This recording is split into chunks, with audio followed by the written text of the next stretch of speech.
The sun was setting over the flat, open expanse of the Midwest town, painting the sky in hues of orange and purple.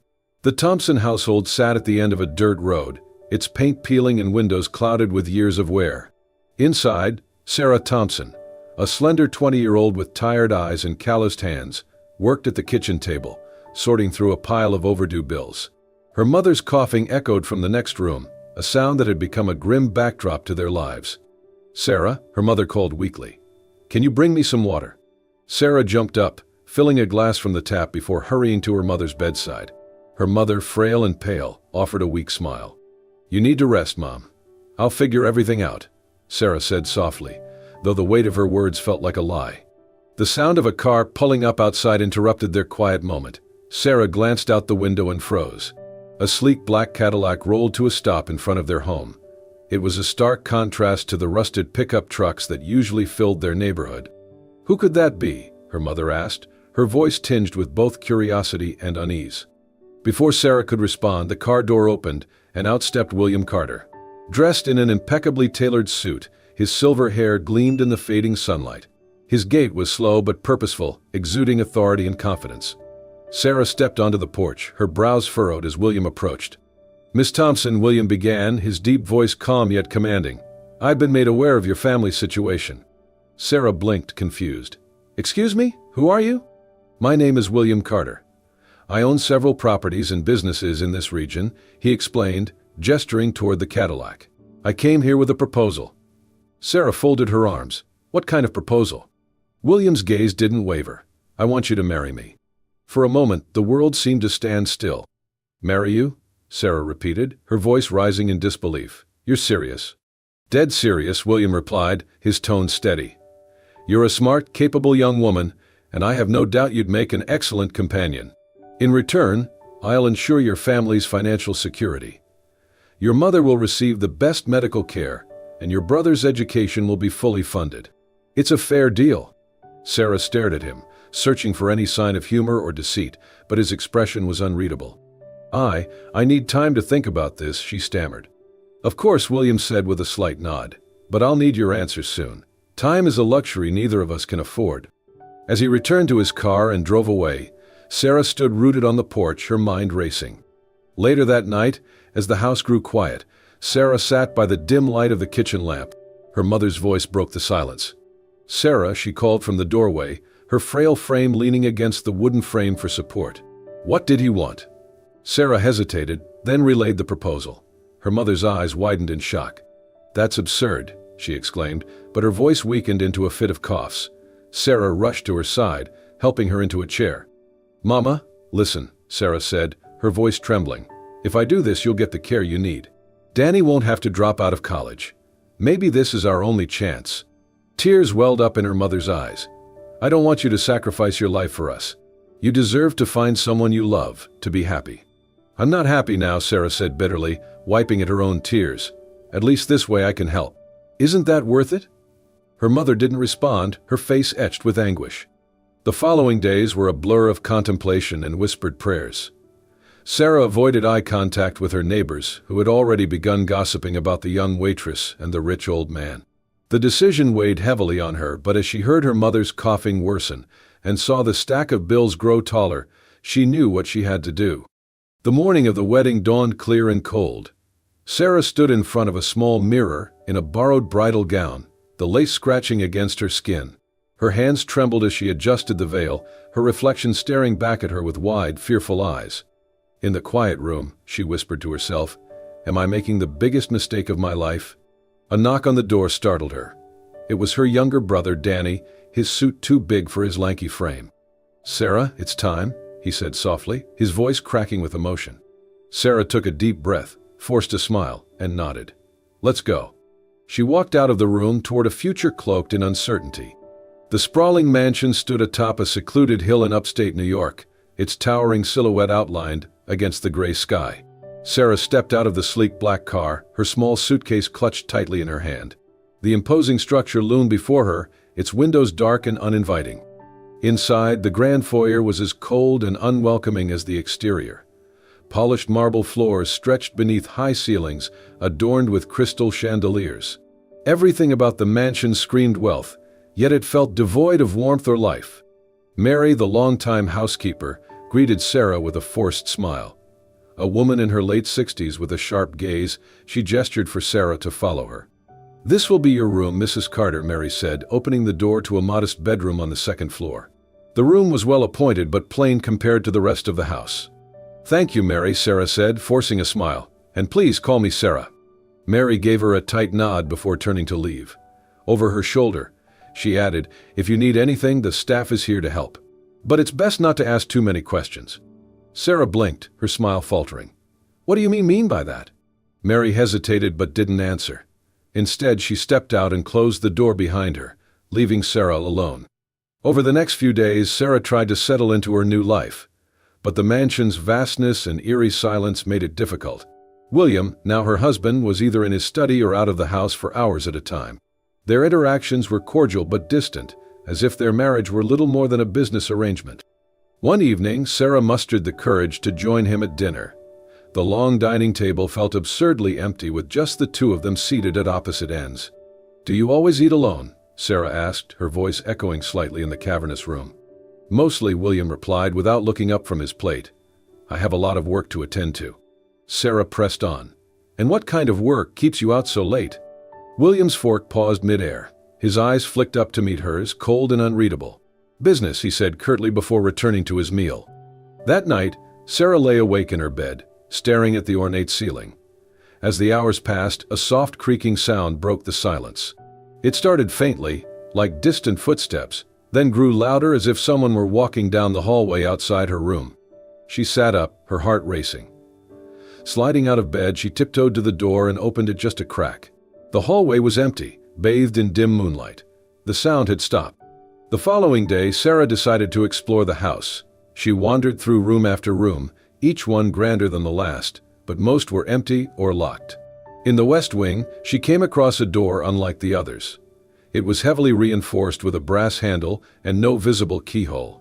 As she approached, a chill ran down her spine. She reached out to touch the handle, but Mary's voice startled her. "I wouldn't do that if I were you," the housekeeper said from behind. Sarah turned quickly, her hand dropping to her side. "Why is this door locked?" "It's the master's orders," Mary replied, her expression grave. "You'd best leave it alone." Sarah frowned. "What's inside?" "That's not for you to know," Mary said firmly. "Let it be." That evening, Sarah tried to push the strange encounter from her mind, but the sense of unease lingered. She couldn't shake the feeling that the mansion held secrets William had no intention of sharing. Late that night, she heard the low hum of a car engine outside her window. Peering out, she saw William stepping into a black sedan parked in the driveway. A tall man in a trench coat stood by the car, speaking with William in hushed tones. Unable to resist, Sarah grabbed her coat and slipped out of her room, keeping to the shadows as she followed. From the top of the grand staircase, she watched the two men through the large front windows.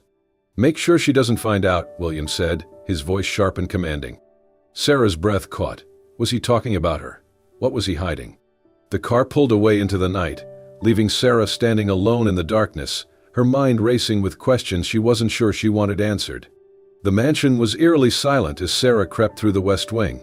She had been watching the door for days, waiting for the perfect moment to investigate.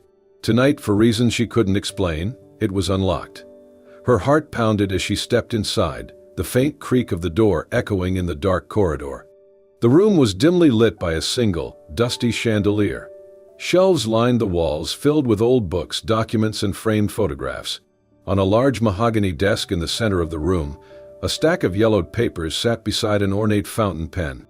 Sarah hesitated before approaching the desk, her eyes scanning the room for anything that might explain William's mysterious behavior. She picked up one of the photos. It showed William standing beside a young woman, smiling stiffly. The woman was beautiful, radiant even, and far younger than William. Sarah flipped the photo over. Written on the back in elegant handwriting were the words, "William Grace, 1998. Her hands trembled as she picked up another photo, then another. Each one depicted William with a different young woman. The dates on the back spanned decades. The names were all different, but the pattern was clear. Beside the photos were legal documents, marriage certificates, prenuptial agreements, and death certificates. Sarah's breath caught in her throat. The causes of death varied: accidents, illnesses, sudden disappearances, but they all ended the same way. "What is this?" she whispered to herself, her voice barely audible. Among the papers, she noticed a leather-bound journal. She flipped it open to find pages filled with William's neat handwriting.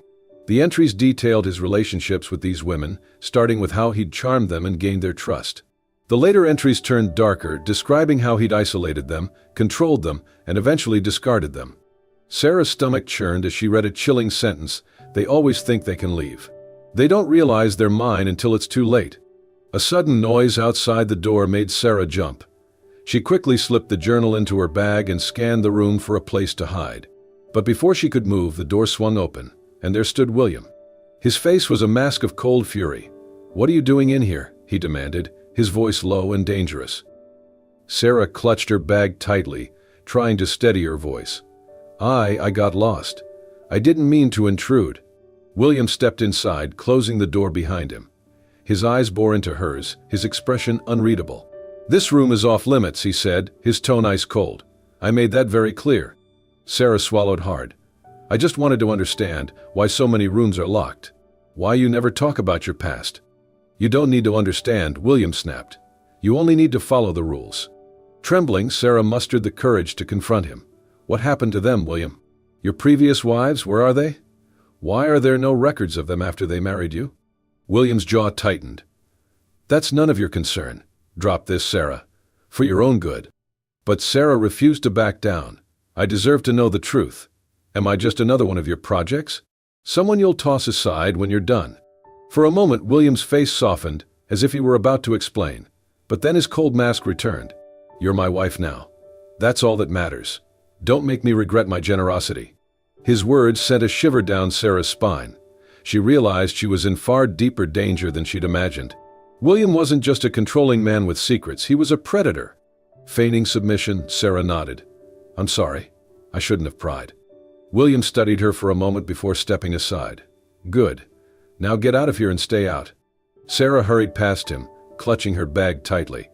She could feel his eyes on her as she left the room, and her skin crawled with unease.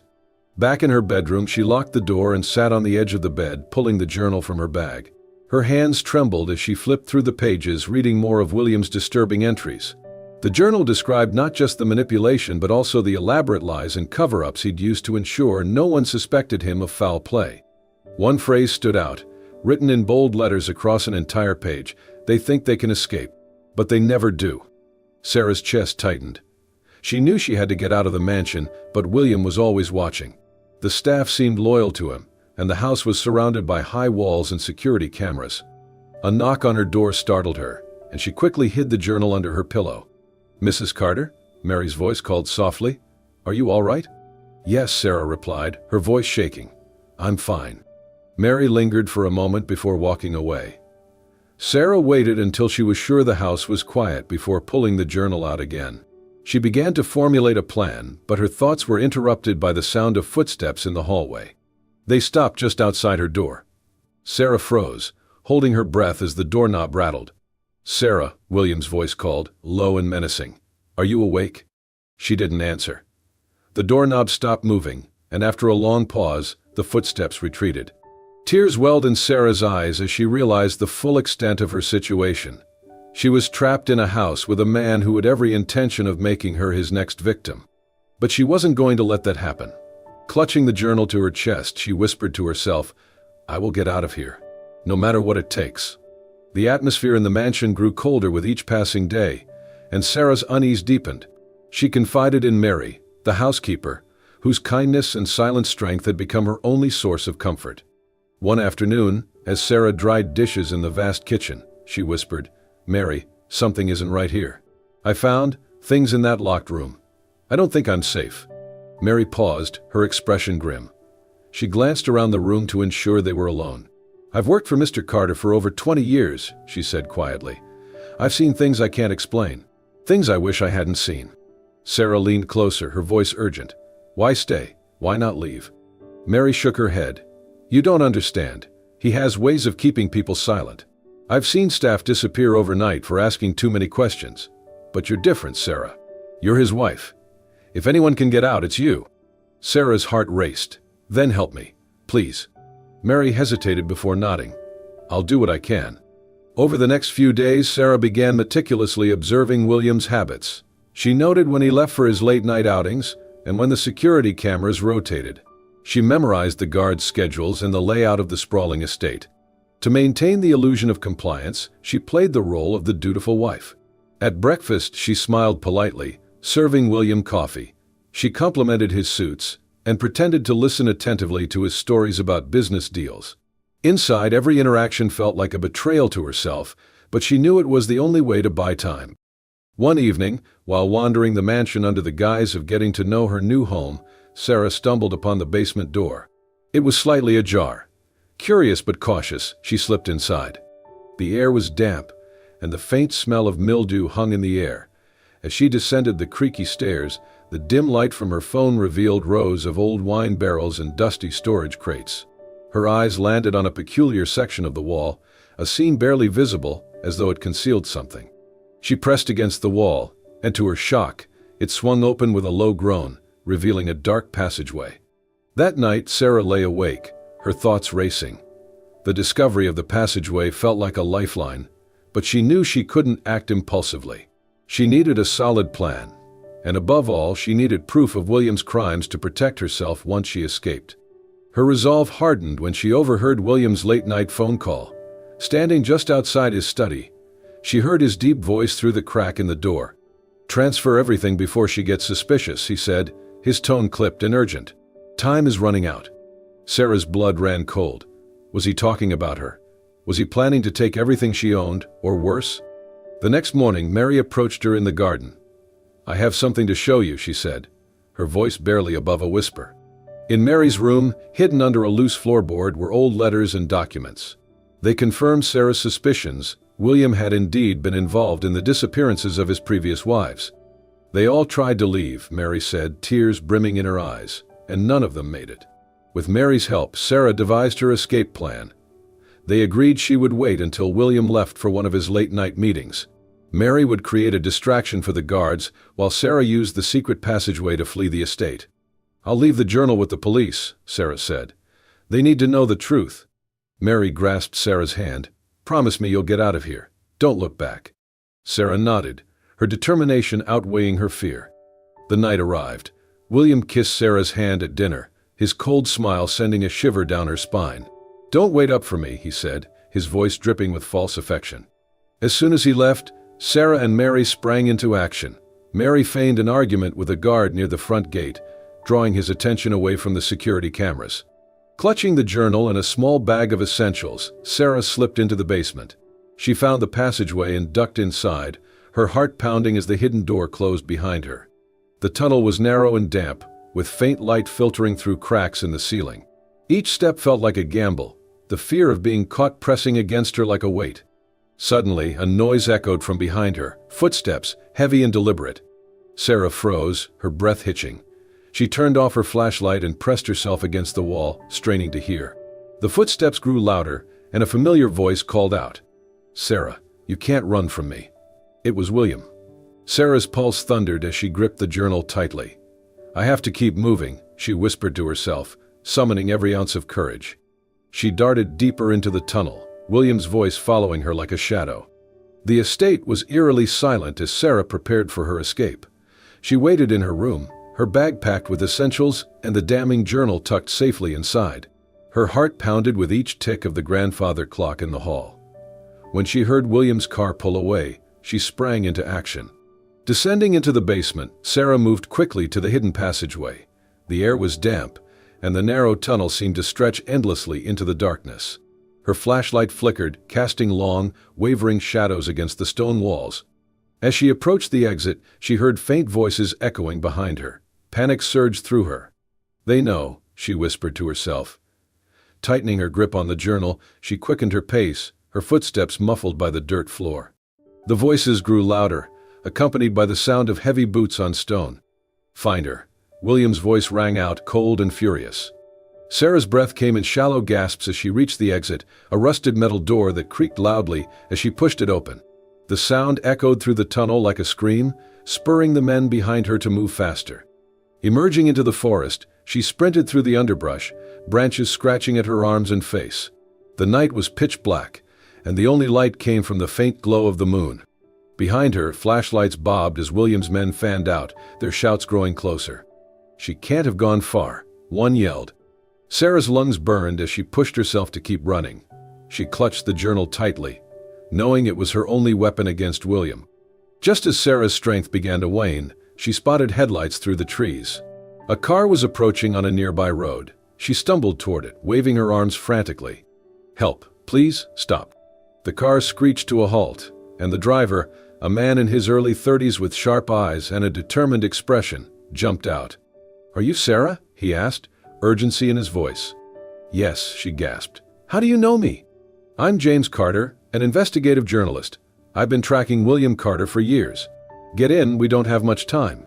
Without hesitation, Sarah climbed into the car, clutching the journal to her chest. James floored the gas pedal as William's men burst out of the woods behind them. A black SUV roared onto the road, giving chase. "Hold on," James said, swerving to avoid a fallen branch. Sarah looked over her shoulder, fear gripping her as the SUV gained on them. "They won't stop," she said. "They'll do whatever it takes to bring me back." "Not if we can get this to the authorities first," James replied, his voice steady. Suddenly, the SUV pulled alongside them, the passenger window rolling down. A man leaned out with a crowbar, aiming to smash their car side mirror. "Get down," James shouted.